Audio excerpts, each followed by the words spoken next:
Ouais, hey, cette semaine, si je vous parle de la mort d'un être cher, de la mort d'un animal, notre chat, notre chien, de la perte d'un emploi, bien, je suis en train de vous parler de faire un deuil.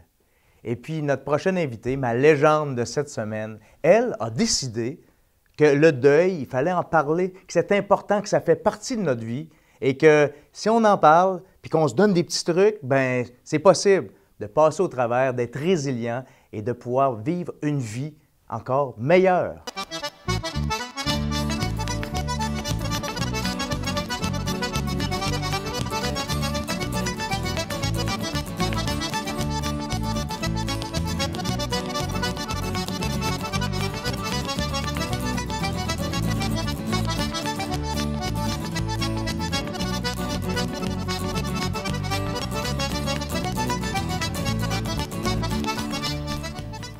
Aujourd'hui, la légende que j'accueille pour vous autres, c'est Lynn Pillon.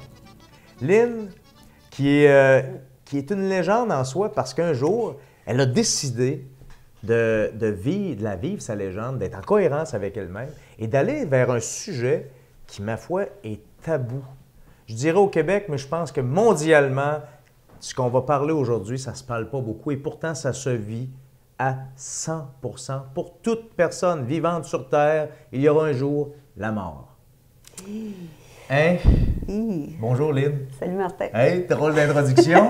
Mais c'est pour cool. Mais pour un sujet dont on ne parle pas souvent et que toi, t'en as fait ton cheval de bataille ou en tout cas, t'en as fait une mission. C'est ta mission. Ta légende. Oui, c'est ça.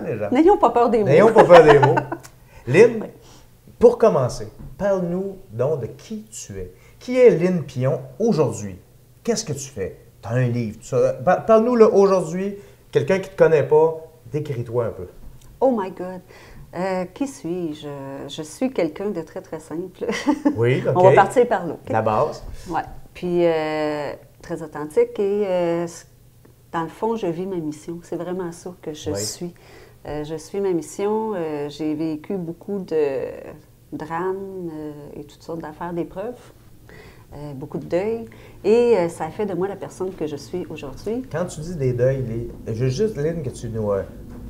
des deuils, ça ne veut pas dire juste de la mort. Non, Pas pour moi. Ah, c'est ça. Ben, continue donc. Tu dis que tu as vécu beaucoup de deuil. Oui. Ça serait quoi? Ben, sans décrire nécessairement, mais... Dans les deuils, oui, il y a la mort d'une personne, d'un être cher, il y a la mort d'un animal. Il y a aussi un déménagement, une séparation, un divorce, une perte d'emploi, une maladie, perte d'autonomie. Il y a toutes sortes de deuils dans la vie. Okay. Puis, que ce soit un enfant, que ce soit un adolescent, un adulte, une personne aînée, tout le monde dans la vie. Et le deuil ultime, c'est bien entendu la perte d'un être cher, mais il y a aussi les viols, il y a aussi la violence conjugale. Tout ça, ça fait partie. Parce qu'il y a un avant, il y avait une vie normale, entre guillemets, là, qui était ordinaire, simple et tout. Il arrive un choc qu'on doit apprivoiser à quelque part. Puis après ça, bien, la vie continue. Puis, pour moi, c'est ça un deuil. C'est ces trois... Donc, tu as vécu toi-même des deuils, tu t'es relevé de ça, tu as dit, il y a quelque chose là-dedans que, dans un don de soi, que tu dis, j'ai peut-être quelque chose à inspirer les gens là-dedans. Oui, bien, ça a parti bien bizarre parce qu'à un moment donné, j'ai rencontré j'allais rencontrer une psychologue qui m'a dit, je comprends pas comment ça se fait que tu es encore souriante et vivante comme ça. Wow! Moi, okay. Fait que là, dans ma tête, ça a fait comme, OK, mais c'est comme, c'est moi qui ai besoin, c'est moi qui ai besoin de toi. C'est correct. Mais à partir de là, j'ai commencé à faire un peu de l'introspection, à savoir c'était quoi ma vie, puis c'était quoi, puis c'est quoi que j'aurais eu besoin dans ces étapes-là. Puis c'est vraiment ça que je fais là. C'est de l'accueil. Okay. De l'accueil aux gens qui vivent n'importe quel. Donc, de l'accueil, est-ce qu'on peut dire du coaching? Tu les accompagnes je fais de l'accompagnement, mais du de coaching, non. Pas vraiment, OK. Non. Tu es conférencière. Oui. Hein, tu donnes des conférences sur le deuil animalier, principalement, là, de ce temps-ci. Là-dedans, pas mal. Beaucoup. Le deuil humain, mais toutes sortes de deuils comme ceux que tu nous as décrits. Oui, puis il y a aussi les accidents de travail. Les accidents de travail à la ferme, les accidents de travail dans les entreprises, les personnes qui ont une maladie, les ressources humaines ont bien de la misère à dealer avec ça. Les collègues de travail aussi, là, fait que c'est tout ce monde-là là, que j'essaie de leur parler de résilience aussi, de donner un peu des pistes de résilience, puis donner un peu un vocabulaire, parce que c'est ça qui me manque. Résilience, qui est la façon de se relever de ça. Oui, hein? C'est ça. De passer au travers, pas de l'occulter, puis de le tasser, puis de dire ça n'existe pas, mais de passer au travers pour être capable de se relever plus fort. Oui, c'est de prendre comme un pas de recul, de se mettre en petite boule puis brailler ce qu'on a à brailler, de vivre ce qu'on a à vivre, puis après ça, de dire à partir de là, je fais quoi avec ça? Là? OK. Puis un peu plus tard, là, dans la démarche, là, qu'est-ce que j'ai appris, puis c'est quoi le sens que je peux donner à ça dans ma vie?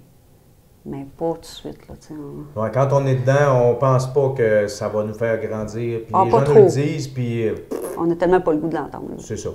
Ça, c'est une des étapes. Là. Toi, oui. C'est pour ça que tu dis que tu les accueilles. Oui. Parce qu'il y a cette période-là. Il y a, Lynn, tu es une spécialiste de ça. Tu as bâti ta notoriété, tu as bâti ton expertise à force d'expérience. Tu en as même écrit un livre. Oui. Hein, qui est... Est-ce que tout le monde meurt? Est-ce que tout le monde meurt? Oui. Hein, puis qui est traduit en 2 langues, mais qui est déjà dans 4 pays. Oui. Hein, on comptait ça quand la Belgique, la France, la Suisse, Québec, le Canada, Québec, le Canada, le pays du Canada. Québec. Oui, c'est ça. Excusez, c'est un défaut. Donc, ça, déjà là, c'est super intéressant. Et là, les gens commencent à t'appeler même outre-mer, puis ici, les vétérinaires, entre autres, parce que tu es allé chercher cet aspect-là du deuil animal. Les gens qui ont des animaux vont très bien comprendre que ça fait partie d'eux. Puis ceux qui ne comprennent pas ça, parce qu'il y en a plusieurs, ben c'est ça se comprend pas. Il faut juste accepter que des gens... Accueillir ça aussi. Ouais. Mais là, tu travailles avec les vétérinaires. Oui. Hein, parce que c'est une règle... Bien, je travaille avec eux autres. C'est qu'eux autres m'ont approché pour écrire un article pour leur magazine qui est spécialisé, qui est pointu pour les vétérinaires, pour le deuil animalier. Ils m'ont approché pour faire des conférences parce que c'est un deuil émergent, le deuil animalier. Ça fait juste depuis 1992 qu'ils ont fait des recherches pour savoir c'était quoi le lien qui unissait l'humain à l'animal, les apports positifs là, que l'animal apportait. Puis à tout le monde, puis par rapport aux gens malades, par rapport aux aînés, par rapport à la personne qui est seule chez elle. Et quand l'animal meurt, là, cet animal-là, mettons que c'est un chien, un chat, on sait que ça vit une quinzaine d'années, 20 ans même. Et c'est banalisé par la société. Mais si on disait que c'est un adolescent de 15 ans ou un jeune adulte de 20 ans qui est mort, un enfant, ça ne serait pas banalisé. Mais cet animal-là a souvent joué des rôles dans la vie de ces familles-là, de ces gens-là, puis c'est ça que les gens n'ont pas connaissance, qui est méconnu, là, qui est pas... Puis toi, ta relation avec les animaux, elle est de longue date. A toujours été là. C'est pas pour rien aujourd'hui que tu arrives à dire, ben oui, j'ai des connaissances dans le deuil, dans la résilience, ça. Mais le lien qui s'est fait avec les animaux, parce que tu en as eu tu les as côtoyés presque tout au long de ta vie. Ah oui, toute ma vie. Ouais. J'ai toujours eu des animaux à la maison, puis on habitait sur une ferme avec... mon père était producteur porcin. Il y avait des cochons dans la maison. Pas dans la maison. Non, je m'excuse. OK. Tu restais où, toi, là? Non, mais des fois, je pouvais prendre un petit bébé. L'amener un petit pour dire, sauver le bébé le plus petit de la gang. Oui, moi, j'étais le C'est pour ça, le petit lapsus. Là. Mais, puis on avait des chevaux, on avait... qu'est-ce qu'on avait? Des poules, des chats en masse. Fait que ça a tout le temps fait partie de ma vie. Pratiquement, j'ai été un bout que j'en ai pas eu, peut-être 5 ans dans ma vie que j'en ai pas eu. Puis après ça, quand ma fille est née, bien, ça a rembarqué les animaux, puis on avait comme un zoo à la maison. C'était juste si je ne chargeais pas quand les amis de ma fille arrivaient, là, mais il y avait pas mal. De tout pour avoir du plaisir. Ouais. Donc, on dit aujourd'hui, Lynn, tu as Bon, ta notoriété est là, elle est grandissante. Tu fais des webinaires, on l'a dit, partout dans la francophonie, puis sur le web, tout ça. Mais qu'est-ce qui fait... Aujourd'hui, tu en vis, c'est ton métier. Quand est-ce que ça s'est passé, la coupure entre la salariée, celle qui avait une sécurité financière, elle dit, attends un peu, là, moi, je vais consacrer ma vie à aider les gens à passer au travers leur deuil. Mais avec tout ce que ça implique, là, hein, Oui. de risques, puis de risques financiers, puis quand est-ce que tu es passé à ça et comment tu te sens là-dedans? Comment tu vis ça? Bien, comment je le vis? On va commencer par là. Des fois, je t'emboule, puis je suce mon pouce, comme dit Martin Latulippe. Puis, moi, je dis que je m'en vais faire de la roche, je me cache en dessous d'une roche 2-3 jours, puis après ça, je me remets. Puis, je me rappelle toujours le pourquoi je le fais. Le pourquoi puis le pour qui. Fait que ça fait que je continue parce que c'est une passion, c'est quelque chose qui m'anime beaucoup. Puis j'ai beaucoup de commentaires de gens qui me disent que ça les aide, qui n'osaient pas ouvrir un livre là-dessus, qui n'osaient pas même écouter un film qui parlait, qui savait qu'il était pour avoir quelqu'un de mort dedans. Ouais. Fait que ça, c'est énorme. Puis moi, mon objectif, c'est de donner du vocabulaire au monde. Sur ces thématiques-là. Tous les deuils de la vie, sur la résilience, puis que ça se parle en famille, avec les petits-enfants aussi, les grands-parents, puis tout, parce qu'ils vont parler de sexualité, puis ils vont parler des thèmes qui étaient jadis tabous, puis qu'ils sont moins. Fait que dans ces thématiques-là, bien, je veux que ça vienne à se parler partout aussi, parce que c'est quelque chose que tout le monde va vivre un jour ou l'autre. On ne sait pas de quelle façon. C'est une certitude. On ne sait pas de quelle façon, mais un deuil de la vie, ça se vit un jour ou l'autre. Puis, l'autre question, c'était quoi, là? Quand est-ce que tu as pris la décision de dire « je m'en vais là » avec tout ça. Avec tout ça, puis tabarnouche, je donne 100% de moi-même, je me lance là-dedans. Ça a été par étapes.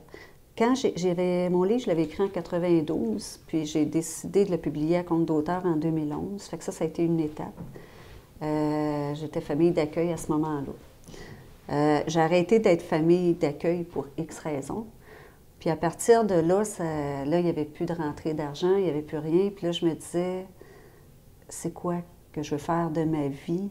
Je tombais proche de 50 ans. Fait que c'est quoi, là, pour le prochain 50 ans que je veux vivre, là? Fait que c'était ça. Je porte ça depuis que j'ai à peu près 15-16 ans, cette mission-là. Fait que je dis, j'y vais à fond. Puis oui, j'ai eu de l'aide sociale. Oui, j'ai été tout ça avec des revenus moins que rien, qu'on peut dire. Mais j'ai pas été malheureuse. Oui, par bout, parce que financièrement, c'est pas toujours évident. Mais de par la mission que je porte, à tous les ans, à tous les 3 mois même, je peux dire que j'ai certains résultats. Fait que, puis de savoir que tu es backé par des ordres comme les vétérinaires, autant au Québec qu'en Europe, ça fait comme... OK, je pense que je suis pas mal dans ma ligne. Là, tu sais, je continue. Ce que tu es en train de dire là, c'est que ce n'est pas un beau fleuve tranquille et parce que la notoriété est bâtie, la vie est belle, la sécurité financière est assurée, il n'y a aucun problème, puis on ne fait que vivre du beau. C'est pas vrai. Hein? Il y a ça aussi. Mais... Oui. Il y a beaucoup de entre les deux oreilles, je pense, qui fonctionnent, là. Qu'est-ce que tu veux dire par là? Dans le sens que quand on sait le pourquoi on le fait, le comment on le fait, parce qu'on entend des commentaires, soit de la famille, soit des amis qui ne savent pas c'est quoi être travailleur autonome, c'est quoi être entrepreneur, c'est quoi tout le temps. Moi, je me faisais dire, quand j'ai commencé, là, je mettais des heures sur les réseaux sociaux jusqu'à 3-4 heures parce que, entre autres, sur Twitter, c'est là qu'entre 11h et 2h qu'il y a bien du monde. Puis je me suis fait un gros réseau de contacts là. Je me faisais dire, Lynn, t'es verte, il serait temps que tu sortes dehors, prendre de l'air. Mais moi, je savais que j'étais en train de bâtir quelque chose, là. Puis ce réseau-là m'a permis tellement de contacts, comme avec Yopa, avec différentes entreprises là, qui ont déjà des renommées, des chroniqueurs, des journalistes. Fait que ça fait que moi, c'est ça mon bonheur. Je ne veux pas être moi connue. Je veux que le message soit connu. Je veux que c'est pas moi, là. Okay. Tu n'es pas en train de vivre un ego trip là, de vedettariat, dire connaissez Lynn Pion. Puis en tout cas, c'est ça, dites-moi les. OK. C'est pas ça que tu veux, vises. Je comprends que c'est vraiment le message. Puis toi, c'est ta mission, c'est ta légende d'aider les gens à passer au travers leur deuil. Oui, j'aime ça faire de l'accompagnement comme ça. Bien, ça, c'est super. Il y a deux choses encore sur lesquelles je t'amène. Ben d'un, on parlait avant l'entrevue que même ton livre, il y a une personne, entre autres, qui a décidé que quand autour de elle, quelqu'un vivait un deuil, le cadeau qu'elle faisait, elle achète des livres, elle est rendue à 6, 7, 8 qu'elle achète de toi, puis elle va le donner à quelqu'un parce que pour elle, ça lui a fait du bien, nécessairement. On ne sait pas, tu n'as pas nécessairement parlé à cette dame-là. Je n'ai pas demandé, non. Tu n'as pas demandé, mais tu sais, de par tes ventes, là, que... Bien, j'ai demandé une fois. OK. Parce qu'il y a une fois, elle m'avait acheté 2 ou 3 en même temps. C'est une personne en Europe. Puis, mon Dieu, je dis... Wow! Vous l'avez perdu ou... Puis, vous comprenez pas? Il faut le lire souvent. C'est ça. Il est tombé dans l'eau. Mais c'est ça qu'elle me disait, qu'il y avait des collègues qui avaient des gens qui étaient décédés, puis que c'était pour les aider. Et elle a continué après. Oui. Hein? Je trouve ça le fun. On disait tantôt, ou peut-être qu'on n'a pas parlé des fois en ce qu'on se dit avant, puis tu avais des références dans ce domaine-là. Il n'y en a pas tant que ça, dans le domaine du deuil. Il y a toi, il y a une ou deux autres personnes. Il y en a quand même pas mal. Bien, moi, parce que c'est mon domaine, je connais. T'en connais plus, OK. Oui, il y en a. Okay. Il y en a qui ça fait quand même longtemps. Il y en a, puis c'est ça, il y en a qui sont plus en recherche, il y en a qui sont plus avec les enfants, il y en a qui sont plus par rapport au suicide. Mais c'est comme dans n'importe quel domaine. Hein? Le monde est petit, fait qu'on apprend on se découvre tout le monde, on se réfère aussi. Il y en a que c'est dans le deuil périnatal. C'est des ressources aussi, ces gens-là. Que ce soit des travailleuses sociales, que ce soit des infirmières, que ce soit des médecins, que ce soit des psychologues, n'importe quoi. Mais si j'ai des questions, bien, j'ai mon réseau. Mon réseau est là. Puis si j'ai des gens à référer, bien, je connais...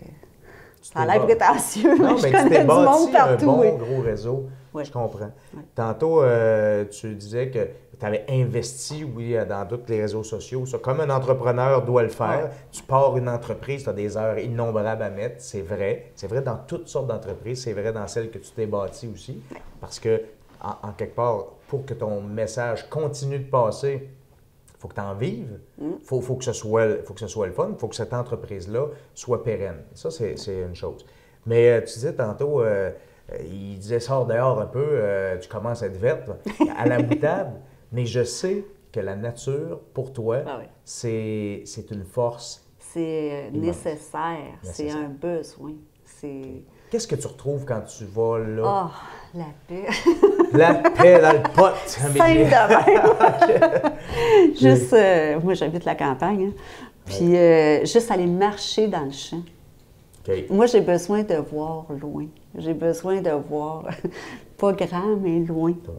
De ne pas avoir une maison qui m'empêche de voir loin. J'ai peut-être parce que je suis née à la campagne, puis ma chambre, quand j'étais jeune, ma chambre était sur des champs. Fait que j'avais au moins 3 champs là, que je voyais à l'horizon. Fait que j'ai ce besoin-là. Puis de me connecter à la nature, d'entendre un petit ruisseau couler dans le bois, d'aller jaser avec les écureuils, en tout cas les bébites qu'il y a dans le bois. Là. Okay. J'ai un bon contact avec eux autres, on se comprend bien. Okay. Puis c'est pas le bruit... C'est pas tout le bruit qu'il y a dehors, c'est pas tout le bruit de tout le monde qui parle de tout le monde, qui parle de toutes sortes d'affaires, puis les mauvaises nouvelles, puis c'est calme. C'est le moment présent, c'est le moment présent là. Puis même, je te dirais, quand je suis pas dans la nature, j'ai un ami qui a des porcs l'été dans un parc. Là, je vais avoir l'air bien aimée, là, pour ceux qui sont pas de la campagne, là. Mais, puis moi, je les vois quand ils sont... quand ils arrivent, fait que je vais leur donner des noms et tout ça. Fait que quand ils deviennent plus gros, ben je vais dehors jouer avec eux autres, courir, puis je vais les flatter comme des chiens. Puis il y avait un certain été que j'avais besoin tomber Décompresser, calme, là, décompresser de temps en temps. Là. Fait que j'allais dans le parc, puis je jasais avec eux autres, je les flattais, puis à un moment donné, ils se couchaient. Fait que moi, j'allais me coucher sur la bedaine de la truie ou du mâle. Là. Ouais. Puis je me fermais les yeux, puis là, les autres cochons, ils se couchaient tout en rond Tu faisais alentour. partie de la gang. Je faisais partie de... Ils venaient me sentir un peu, mais Ouais. ils se couchaient tous. Fait que là, moi, je me fermais les yeux, j'avais le soleil, la respiration de la truie Ouais. ou du porc, c'était tout. Je pouvais rester là comme 1 heure. OK. C'était merveilleux. Là, c'était vraiment, quand tu appelles ça le moment présent, les bébés, ça nous amène à ça, les enfants, les animaux. Je trouve que... on entend plus ça par rapport aux chiens ou aux chevaux, ce que tu viens de vivre là, ces contacts-là. Mais il est vrai que le porc, parce que là, tu avais un contact, parce qu'il était à l'extérieur, tout ça. Aujourd'hui, c'est plus en industrie. Puis bon, c'est une industrie que je connais très bien, dans laquelle je travaille aussi. Et c'est très correct. Mais le porc est un animal qui pourrait être un animal de compagnie, qui est très intelligent. Certains disent même, là, des chercheurs, plus qu'un chien, même. Puis comme un enfant, ils disent, ils vont même dire comme un enfant de 3-4 ans. OK. Ben, tu sais, on n'est pas dans la tête de ces animaux-là, bien sûr, mais pour quand la même. compréhension. Ouais. Donc, tout ça, ce contact-là que tu as créé, ça, tu dis, ça fait du bien. On recommande ça à tout. On se fait un petit pack de cochons dehors. Tout le monde. On va jouer dans la boîte. On va jouer dans la boîte un peu. C'est bon pour la peau, c'est bon pour tout, en fait. C'est excellent. C'est ça. Bon, pour ceux qui n'ont pas de cochon à la maison, ben écoute, un chien, un chat pourrait faire l'affaire. Même un oiseau. Moi, j'ai eu des oiseaux. J'ai eu un coq-à-ciel. J'ai eu une petite perruche de bourque rose. Puis elle était toute douce. Ça chante doucement, une petite perruche de bourque. Puis elle était sur mon épaule. Puis elle fait... Puis juste ça, là, c'est comme ça ramène. Donc, la nature, ce contact-là est important. Ça te recentre, ça te ramène à toi. Puis ça, c'est une pelule qu'on recommande à n'importe qui. Tellement! Oui, les médecins devraient prescrire ça à tout le monde. Puis, tu sais, quand on ne peut pas, parce qu'il y a des gens qui sont malades, il y a des gens qui sont pas autonomes, il y a des gens qui ne peuvent pas y aller dans la nature, là. Mais peut-être qu'avant d'être dans cet état-là, ils ont été. Fait qu'ils peuvent se fermer les yeux puis retrouver ça en dedans. Moi, quand je vais dans la nature, je pense souvent à eux autres, puis je me dis, si un jour ça m'arrive, avec Colin, que je vais en avoir des images, puis je vais... Parce que je fais de l'accompagnement en fin de vie, puis j'ai vu des gens tellement malheureux d'être dans leur chambre ou en CHSLD. Fait que je me dis, il faut faire le plein de quelque chose qui nous anime. Que ce soit n'importe quoi. Là. Tu dis que tu fais des accompagnements de fin de vie.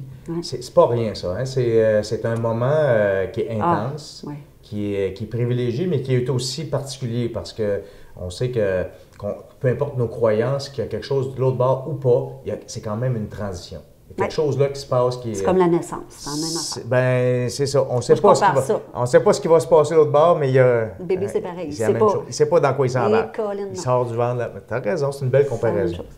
Et ces gens-là, est-ce que des fois, tu as l'occasion de les questionner un peu sur leur vie, qu'est-ce qu'ils auraient aimé faire, qu'ils n'ont pas fait? Tu fais ça? Ah oui. Qu'est-ce qui ressort? Je trouve ça beau. Ça, c'est des moments, là, quand j'ai le bonheur qu'ils soient encore assez capables de parler, là, que moi, je veux savoir. Puis, ils apprécient le petit moment. Des fois, je les emmène dehors prendre ça. Juste, ça a l'air bien banal pour n'importe qui, là, mais le soleil puis le vent qui sentent sur leur peau, c'est jouissif. Les larmes coulent, puis, tu sais, des fois, ils vont mourir 2-3 jours après, là. Mais ils me disent, hey, je vais pouvoir me rappeler que j'ai vécu ça. Ça, là, c'est... Moi, je suis en arrière de la chaise, puis je braille, moi aussi, là, tu sais. Puis ils parlent de leur amour, Des fois, il y en a qui n'ont pas fait la paix avec leurs enfants, puis que ça leur fait mal, puis qui souhaitent que cet enfant-là puisse venir les rencontrer, au moins leur parler au téléphone. Tu sais, il y a ce remords-là qui est souvent là.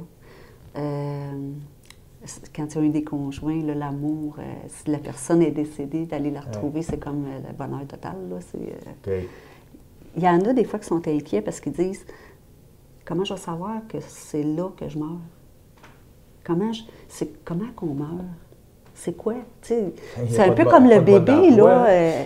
Le bébé, avant de sortir, il ne parle pas, mais peut-être qu'il se pose la question, c'est quoi qui se passe l'autre bord, là? C'est comme un extraterrestre qui arrive, là, c'est quoi qu'il va avoir? Fait que Il y a des gens qui se posent cette question-là. Ah oui, oui. Comment je Ah vais oui. traverser? Comment je vais vivre ça? Oui. Ou Puis moi, je pour vais les vivre rassurer, oui, moi, je dis qu'on est vivant jusqu'au dernier souffle, puis le dernier souffle quand il n'y en a plus. Là, t'es mort. Mais jusque-là, là, puis il y a une madame, à un moment donné, j'ai accompagné. On dit que j'ai peur. Moi, je fais de l'accompagnement de nuit, le 3/4 du temps. Et cette femme-là était vraiment en dernier, là, inconsciente. Là. À un moment donné, il tombe dans une genre de bulle, là, puis ça arrive. Puis je savais qu'elle voulait voir sa fille, qu'elle espérait voir sa fille, qu'elle ait le temps. On avait appelé pour qu'elle s'en vienne. Puis, mais là, avec tous les signes, on voyait qu'elle n'arriverait pas. Puis je lui ai dit, je vais lui dire comment vous l'aimez. Mais qu'elle arrive, là, mon Dieu, je vais pleurer. Ouais, mais c'est correct, vas-y. Puis, quand j'ai dit ça, elle a comme, moi je flattais la tête, puis elle a comme fait que moi j'étais sûre qu'elle était morte. Fait que je donnais un bec, je continue à flatter, j'ai dit, je vous lâche pas, je suis encore là. Elle fait, Elle repart. Seigneur, je dis, madame, faites-moi pas ça, c'est moi qui vais mourir avant vous. Ça n'a pas de bon sens. Ah, mais j'ai dit, inquiétez-vous pas, j'ai dit, je suis là tout le long, tout le long. Puis elle est morte dans la seconde. Là. Okay. Mais je suis restée avec elle, puis quand sa fille est arrivée, je l'ai amenée à côté de sa mère pour lui dire, votre mère, elle vous aimait énormément. Parce que je sais pas, on ne sait pas combien de temps que les gens peuvent entendre. Louis, c'est le dernier sens qui meurt. OK. Fait qu'on ne sait pas combien de temps. En tout cas, moi, par respect aussi, là, j'ai fait ça. Puis j'avais mis une fleur sur elle, puis je savais pas, elle aimait beaucoup l'horticulture et tout ça. Fait que... c'est des beaux moments, c'est des beaux moments. Ben oui, tu as été le récipiendaire du dernier message. Oui, elle ne parlait plus, la madame, mais dans ses yeux, j'ai vu qu'elle avait besoin de... Elle se battait tellement. Tu sais, c'était comme, mon Dieu Seigneur, qu'est-ce que je peux lui dire pour qu'elle soit bien et qu'elle traverse bien ça, là. Fait que ça a été ça. Lynn, on est rendu à la fin de notre entrevue. Ouais. Et je termine toujours avec une question. Puis là, ben, nous autres, on est vraiment à propos dans la dernière question que je vais te poser là. Notre vie est, comme diraient certains, c'est un trait d'union. Hein? On a la date de naissance, la date de fin. Doris Lucier disait ça. Hein? Doris Lucier, oui, le père Gédéon. Oui. Exactement, c'est vrai. Oui. Puis, quand le trait d'union sera passé, au dernier jour, qu'est-ce que tu aimerais que les gens retiennent de Lynn Pillon? Quelle est la légende que tu aimerais qu'ils racontent de toi ou quel est l'héritage que tu aimerais laisser? Avec la mission, avec la légende que tu es en train de vivre là, tu dis, moi, ça serait mission accomplie si... Si le monde aime la vie, point. Si le monde aime la vie. Point. OK. C'est ça. Toi, si tu leur as démontré que ça vaut la peine dans tout ce que tu as fait, que les gens aiment la vie. Oui, qui s'accrochent à la vie, qui mordent là-dedans comme d'une pomme, là. Oui. Job done. Bon, puis qui réalisent que juste le petit soleil puis le vent, eux autres aussi, ils ont droit à tous les jours, puis que c'est pas le dernier, mais qu'ils l'apprécient. Hein, Toutes ces petites affaires-là. OK. Parce que ça va trop vite. Hein. Ça va trop vite. La vie va tellement vite maintenant, tout est rapide. Fait qu'un claquement de doigts, si t'es capable de l'entendre, t'es chanceux. Dans cette entrevue avec Lynn Pillon, on a appris qu'on avait dans notre vie à vivre plusieurs deuils. C'est notre réalité, ça nous arrive, c'est normal. Lynn nous dit et nous rappelle que c'est important d'être résilient dans tout ça, puis que quand on a passé à travers le deuil, ben, on est plus fort. Et c'est comme ça qu'on est capable de mordre dans la vie et de la trouver belle, de vivre notre légende pour attirer le bonheur.